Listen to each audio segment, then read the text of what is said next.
If you're in the job application game, then you've probably heard of competency-based questions.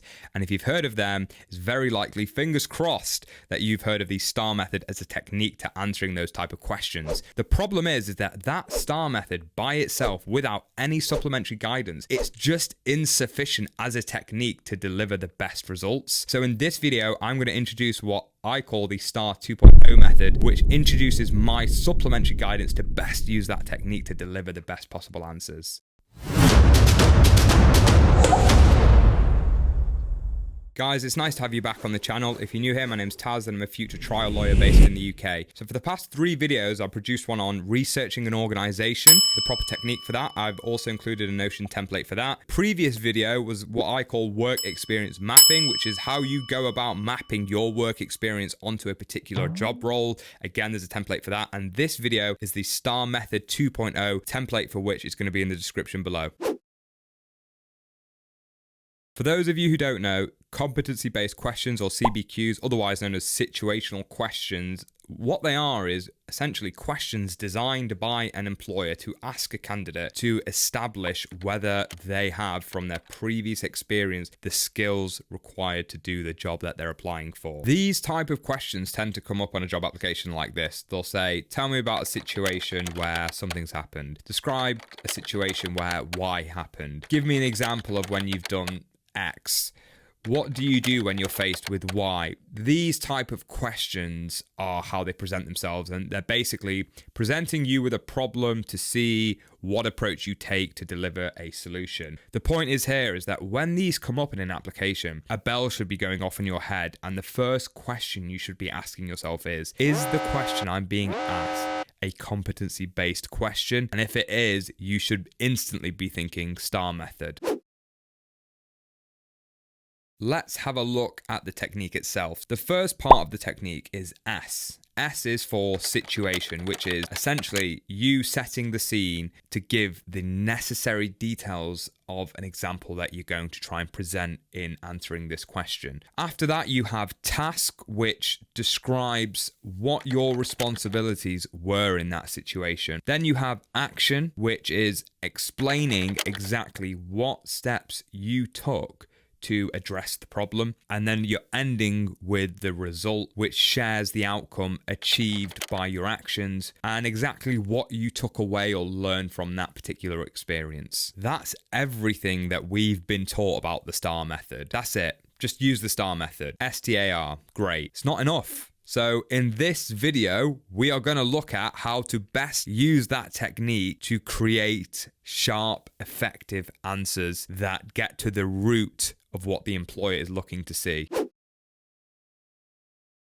Let's dive into my STAR method 2.0, and here is the guidance sheet. So it's an overview of everything we've discussed so far, and here we go, the STAR 2.0 method, and we are going to go through each of the sections 1 to 6, I believe. Starting with the first point, which is a question I've been asked when applying the STAR method. What structure do you apply in terms of, is it one paragraph, or do you do several paragraphs for each letter of the acronym? My advice for that is that it depends on how many words that you're given to answer the question. So if you're given 100 words, I'd just do it in one mini paragraph. Don't try and split things up. But if it's more than 250 words, then I would be trying to break up each letter for a little mini paragraph, just to make it easier on the reader, that when they're looking at your answer to the question, they're smiling because they're thinking you've made it easy for them. They're in the know. They know what this game is. When answering a CBQ, naturally, the question that should follow is, what is the intention behind including this question in the job application? What's the reason the employer has put this in the application for me to answer? And your mind really should be shifting over to competencies and standards required of the job. And when you think about competencies and standards, if, for example, you're applying to be a lawyer, if you're applying for the solicitor profession, you should be thinking the SRA. If you're applying to the bar, again, it should be the BSB. In my previous video, work experience mapping, we looked at those competencies and standards and mapping our work experience onto them. So it's always helpful to have a table prepared on the left. You've got the questions in front of you, you've got your table on your left, and you can just look at the table and ask yourself, are any of these hard skills, soft skills, or qualities relevant to the question presented before me? If they are, then you want to be looking at the question through the lens of those skills and how you can bring those skills that they're implicitly looking for to bear in answering your question. If the question isn't relevant to your work experience mapping table, then we have a different technique to use in answering those questions. But I want to look at an example to put some flesh on the bones to help you understand how we use the table in responding to a competency-based question. So let's look at this one, for example. The question I've pulled from a pupillage application, which is an application to become a barrister. And the question says, tell us when you've had to do the right thing instead of the easy thing. How did you make your choice? What was the outcome? This is a very friendly question because it's blatantly trying to give the candidate the kick up the bum that this is to be answered using the STAR method. So if we look at the competency and standards profile for barristers, I appreciate that this question is focused on the quality of integrity. It's also asking you to explain your process of how you're going about making a decision. So it's interested in effective decision making, which is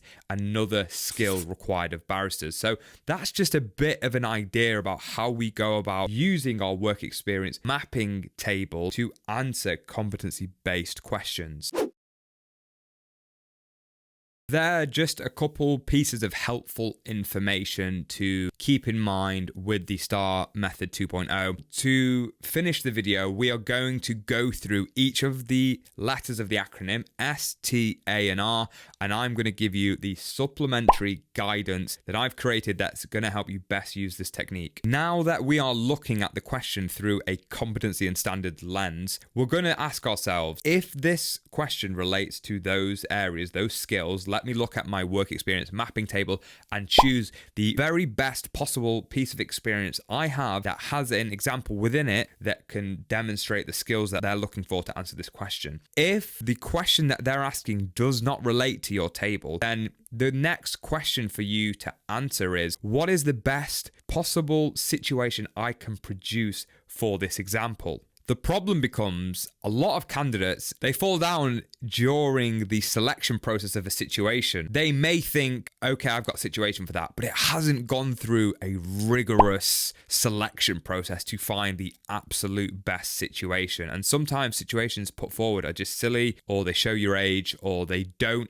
actually age you, or you don't have an appreciation for what situations other people are putting forward to answer this question. So with all of that said, my advice during this is that when you're coming to choose the very best situation to put forward in an example, I've put in a criteria here, which is to help guide you as to the situation. The first question to ask is it relevant? Then, is it appropriate? Is it interesting? And finally, is it impressive? You want that situation to be a page jumper. It's jumping off the page, grabbing attention, and it is creating intrigue. If it's a cookie cutter approach, don't be surprised if you don't get invited to interview. Once you've got a pen and paper out and gone through all the situations that you can think of, and you have applied that criteria I've given you, the next thing to do is go to your friends, go to your family, and see if they agree with your ranking of that situation, and they agree with the situation that you're going to put forward to answer that question, just to make sure that they're on the same page as you, and that is the very best that you have in the locker. Keep this section as short as you possibly can. Remember, description doesn't really get a lot of marks. You want to use just enough words to set up the example that you need, and keep it as brief, as succinct, and as short and sweet as possible. Once you've got your situation that hopefully you've whittled down through thousands of different situations you've been in, if not, it's probably like one or two like the rest of us. You've got your situation now. We are going to move away from answering the STAR method, using the STAR method, I should say, in the traditional way, which is after you've got your situation, it's task, action, result. We are going to do result, action, task. We're going to do it in reverse. And the reason we're going to do it in reverse is because if you know from the outset what is the destination or what's the result that you're trying to show, you're able to take the most efficient way there, and you're able to draft your answer in a way that emphasizes the result and emphasizes all the other points which are going to set up that result. A bit of guidance, just general knowledge on the result. The whole point of the result is that a work experience has contributed to making you a better candidate for the role. And if your result doesn't achieve that result, then it's the wrong result and you need to pick a different situation. When you're onto the action section, what actions did you take to get that result? You want to describe the skills, the qualities that they're looking for in the profession. Be explicitly clear in describing them, because ultimately the employer wants to see that you have the skills that they're looking for the role. If you're applying to be a lawyer, they want to see this person is already acting like a lawyer. And that is the very aim of the CBQ. Keep in mind that sometimes an action that you've taken, be that the skills that you've demonstrated or the qualities that you demonstrated, led to a nice result, but it doesn't always have to follow that format using the STAR method. It can be you did take actions which don't contain skills or qualities, but they led to a result which is a lesson which you've learned from, which is contributed to making you a better candidate for the role.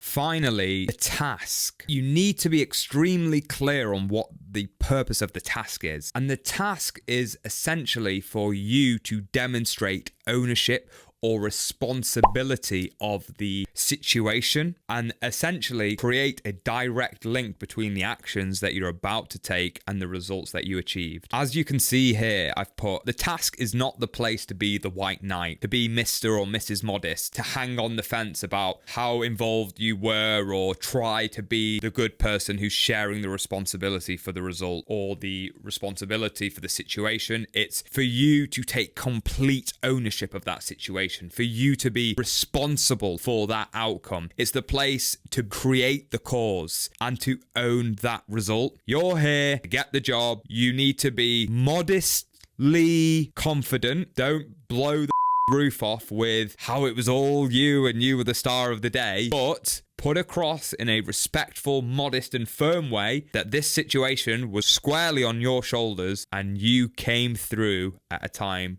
where you had to, or you went through a situation where you learned an extremely valuable skill that is going to make you a credit to the profession. That's the STAR Method 2.0. Now go and get after those job applications. And other than that, guys, you know what it is. I'll see you at the next one.